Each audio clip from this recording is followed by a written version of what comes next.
3 days into the Easton course. I actually just finished the mini session on closing. Been using your, doesn't make sense phrase since sometime last year. Made a big difference. But the question today is, have a SOW that we agreed with the client, all the terms, did the edits. I actually did hey, does it make sense? Yes, perfect. Here's what we'll do. Got thrown over to procurement. We talked briefly last week. I'm in life sciences selling solutions. Got thrown over to procurement, and I don't know if you're aware of what's going on nowadays, but procurement is getting incentivized for saving the company money. Yeah. So they weren't on any of the calls or anything, other than it has to go through them to get approved. So now they're coming back and saying, well, due to fair value contracting, we're finding you're 10% higher than some of our other contractors in some of these areas. And they were nice enough to outline the areas. But I said, well, my reasoning is you've never had this solution before. It's an AI solution we're doing for them. That's why you're doing it and chose to do it with us, because so how can you compare what we're doing with somebody else that's doing, KPMG or whatever? They're not doing this for you. You picked us to do it. And price was never an issue. It never came up at all. Yeah. So with the business persons, right? Yeah. So it's not a showstopper, but they are asking, for 10% discount, and I just don't like to compete on price. I mean, 100%. It commoditizes our, Well, it also turns into the loop of death. And they turn into Janet Jackson from the 90s, what have you done for me lately? Because they say 10%, you give them 10%, and then it's like, oh, and now we just need this. Well, now we also just need, because, and then they're never happy because they don't know if they got the best deal. Now, you're 3 days into eastonuniversity.com. There are a number of courses that will help you with this in the future. I'm just going to give you a smattering on stuff to help you with this situation right now, but make sure you're going through your portal. Your monetization course is going to be key because that's going to help you establish the value, and then your negotiation course is going to be key. Couple things, and this is thrown out. One of the things with procurement, whether it's a live call or you can even mirror in an email when they're like, you're 10% higher. Your first initial reaction should always be to mirror. I'm 10% higher, right? Make them defend that position, right? Here's what ends up happening in sales is we get triggered.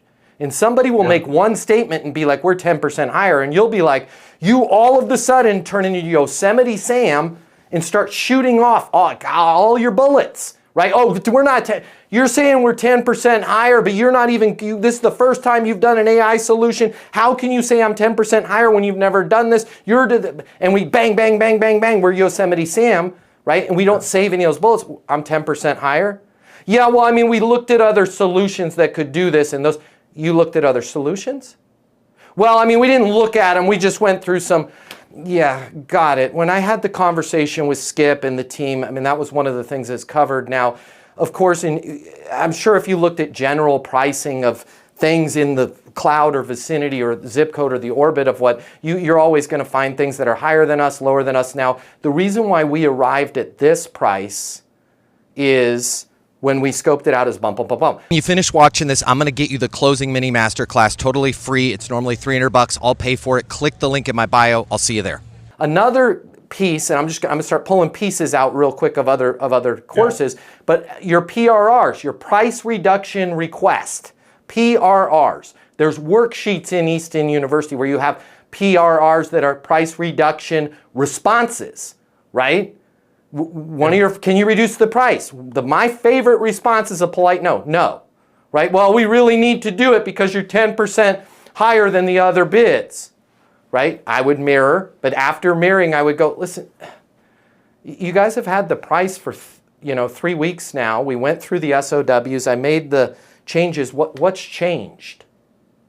Well, what's changed is, and by the way, these folks in procurement, I've been around the block. Okay, I've been doing this for a long time. The big trend back in the late 90s was GE, General Electric, trained procurement people. And they always needed their pound of flesh. It's very similar to what's going on right now. It's a new thing. It's not new. This is a greatest hits that we're bringing back, right? I'll just work in procurement and I'll get my pound of flesh. Well, that's cool, but I'm going to make you work for your pound of flesh, and we're going to make sure that this is, so we've had the price for 3 weeks. What's changed? Well, nothing's changed. We're just ready to move forward. Got it. What would you like to remove? You need to ask them that.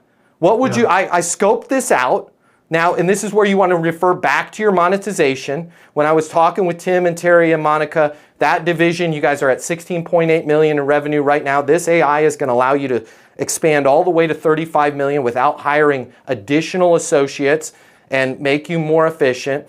What would you like to remove? And I had scoped it particularly because with the headcount you have right now and that goal of going from 16 million to 35 million, that's why I put everything in there. Is there something that you would like to remove from the proposal? Right?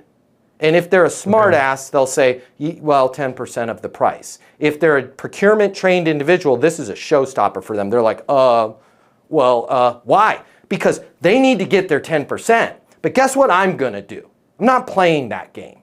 If the great and powerful Lena, right, who's next on questions, wants her 10%. I'm sorry, Lena, not you, but if this was you, I would do this to you. I'm going to make her verbally say what she wants to remove. Because what I'm doing is subconsciously being like, listen, if this thing gets effed up over 10%, because we start removing fuel control things, it's like the old Tim the Tool Man stand-up back in the 80s. He was like, remember building the barbecue? You got all these extra parts laying around. We don't need that. Oh, what was that? That was a fuel regulator. I want procurement to know that if we're going to start pulling shit out of this and it breaks, and don't say this directly to them, but subconsciously, if this is what we're doing, it's a great thing for Rick's business there with painting, right? If we're going to start removing stuff, that needs to be your call. Because I scoped this the way it needs to be done for this to go off accordingly, right? And if you want to remove this piece of development, as soon as it's they have to stand up and, justify what they're taking out. Nobody wants to do that, right? Which is why I scoped it the way I scoped it so it could go, does it make sense for us to get started, right? Well, no, I can't do it without this. Got it. What's a good next step? Right now, and I am with you, I am not a fan of this, but I cover everything in Easton University. If you do need to give the 10%, make sure this is a give-get scenario, and make sure you never, ever, ever, ever, ever, ever, ever, was I clear enough on that? I hope I was, call it a discount or a give. Make sure you are saying, I'm going to cover the cost. And make sure that they're giving you something. Even if giving you something is something implied. I would like it to be something tangible.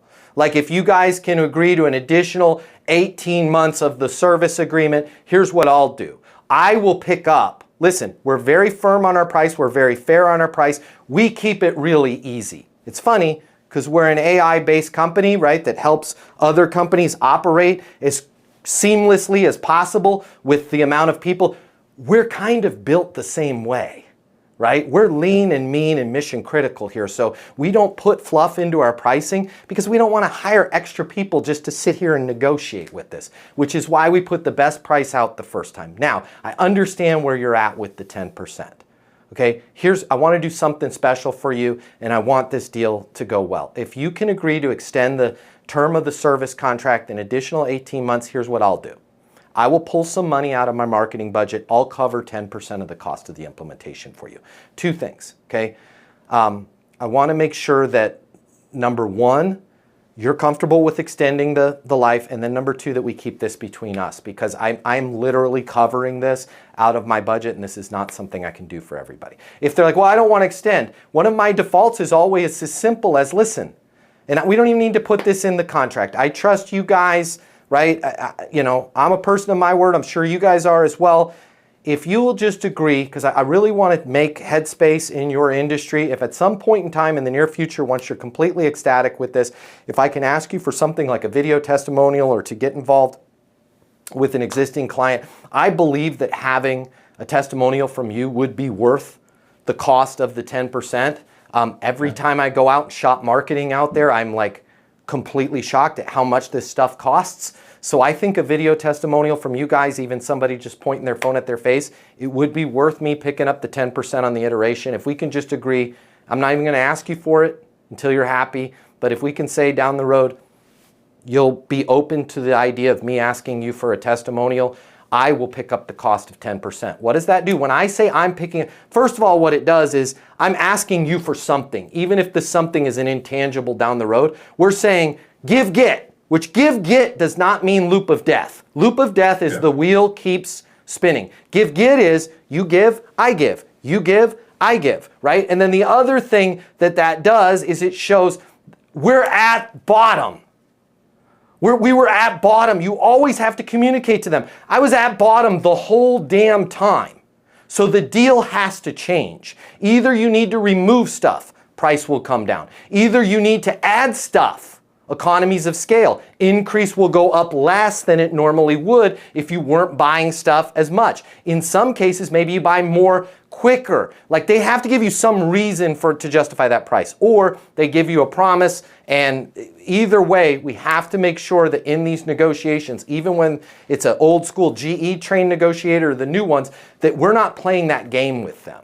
Because that game ends in you constantly reducing your price and them never being happy, and the person that gets burned the most on that isn't even you, and it's not them. It's the entire organization that you're trying to serve. Because these procurement people, they don't give a crap whether or not the thing goes off as scheduled. They don't give a crap whether or not there's enough resources. They want to show that they saved the company 10%. It is literally like cutting off your nose to spite your face. And you can't say that to them. That's why you have to remain cool, calm, and collected and go through those checkdowns.